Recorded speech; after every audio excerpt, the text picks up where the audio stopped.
The door slammed shut behind me with a violence that rattled my teeth, and the lights died at the exact same moment, like the building had been waiting for me to cross that line. Something exhaled in the dark, not close, not far, inside the walls. I pressed my shoulder into the door and felt the handle refuse to move. Already cold, already slick like it had been touched too many times before me. My mouth filled with the taste of rust and panic. I hadn't come here to get trapped. I hadn't come here to hear voices that knew my name. A whisper slid across the ceiling. Not a word, a question. And I knew, with a certainty that made my knees shake, that answering it, out loud or even in my head, would change something I couldn't undo. I stepped away from the door. That was the point of no return. The darkness wasn't empty.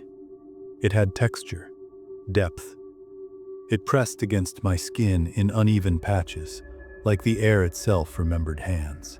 My flashlight clicked on, barely cutting a path forward, and immediately the building responded. A low sound drifted through the corridor. Not a cry, not a scream. A repetition. Someone practicing a sentence they never got to finish. I told myself it was acoustics, old vents, pipes cooling. I'd told myself worse lies than that before. Lies that let me keep walking when I should have run. The hallway opened into a nurse's station stripped to bone. Charts scattered like fallen feathers. Names still visible. Dates scratched out. My chest tightened when I realized some of them ended on the same day. The whisper came again, closer now. "Don't stop." I froze. Not because it spoke, because it sounded irritated. I hadn't believed the first account either. That was my mistake. The first man had laughed when he told it, hands shaking just enough to give him away. He'd gone in alone, mid-afternoon, confident. He said the hospital felt staged, like a movie set abandoned in a hurry. Then he mentioned the voices, always behind him, never repeating, always commenting. He said they debated him, whether he deserved to be there. I'd nodded, skeptical, pretending my recorder wasn't trembling in my grip. I thought fear made people creative. Standing there now, I understood something he hadn't said out loud. The voices weren't confused. They were assessing. My flashlight beam slid across a wheelchair tipped on its side. The vinyl seat was torn open, stuffing spilling out like something had tried to get comfortable and failed. The air shifted as I passed it. Cold. Localized. As if grief had weight. My fingers went numb instantly. The temperature drop wasn't gradual. It was surgical. One step warm, next step biting. Breath fogging hard enough to make my throat ache. I remembered the second account then. A woman who swore the cold followed her. Not the room, her body.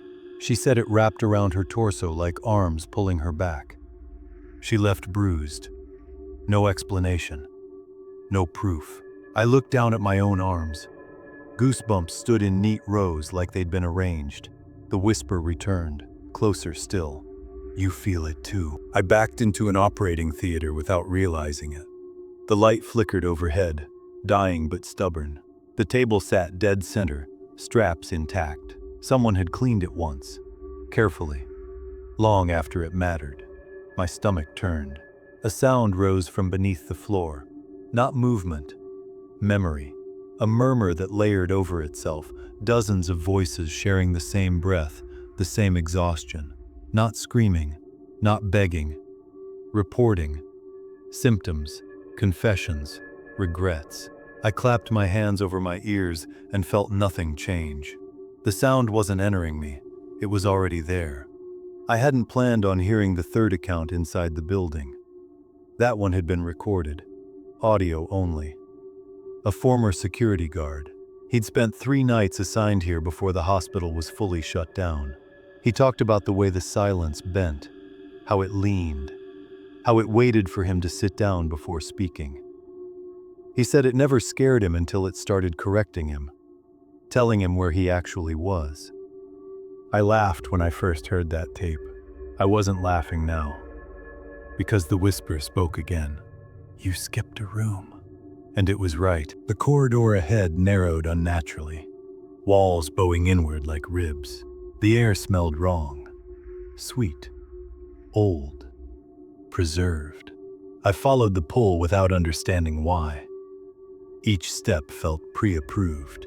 This was when the building stopped feeling abandoned. This was when it felt curated. I passed a patient room where the bed was perfectly made, corners sharp, pillow fluffed.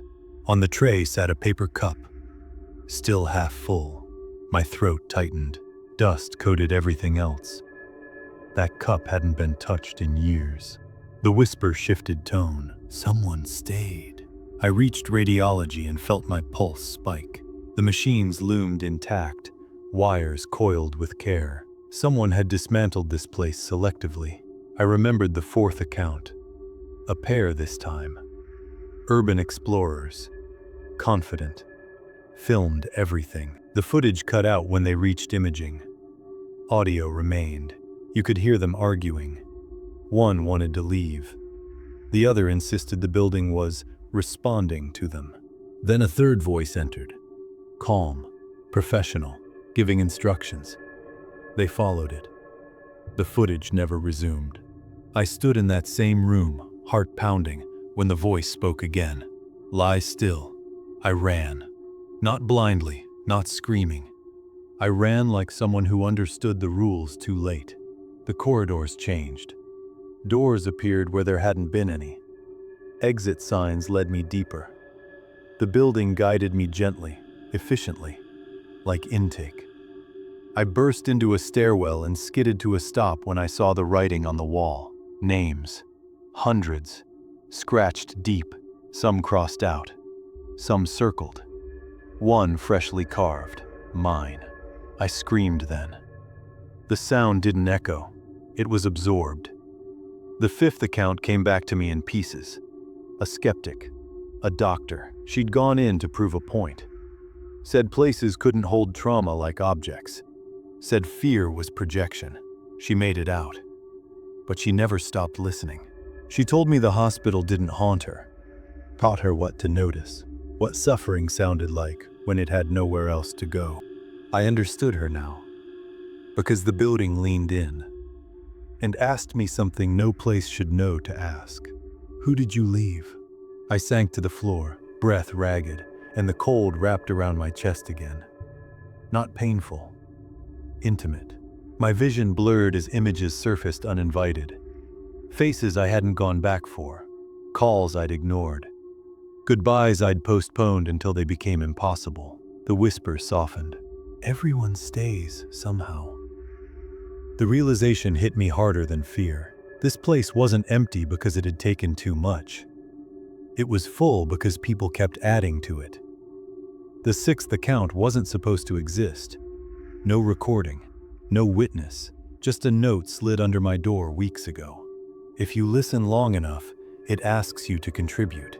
I'd laughed. Standing there, surrounded by murmurs that felt heavier than bodies, I stopped laughing forever. The building didn't want me dead. It wanted me honest. The lights surged suddenly, bathing the hallway in sickly white. Every door stood open now. Every room occupied by absence so dense it felt alive. The whispers layered into a chorus. Not accusing, inviting.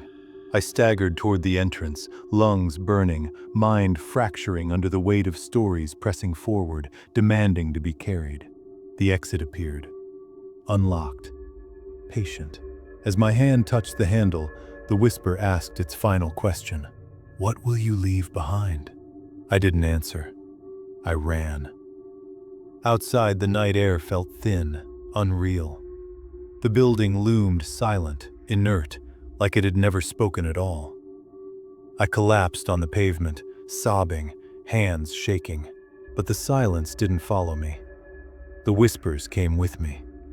Not loud, not constant, just present. And now I understand the thread that ties all 6 stories together. The cold, the voices, the certainty of being watched. Abandoned hospitals don't trap ghosts, they archive us.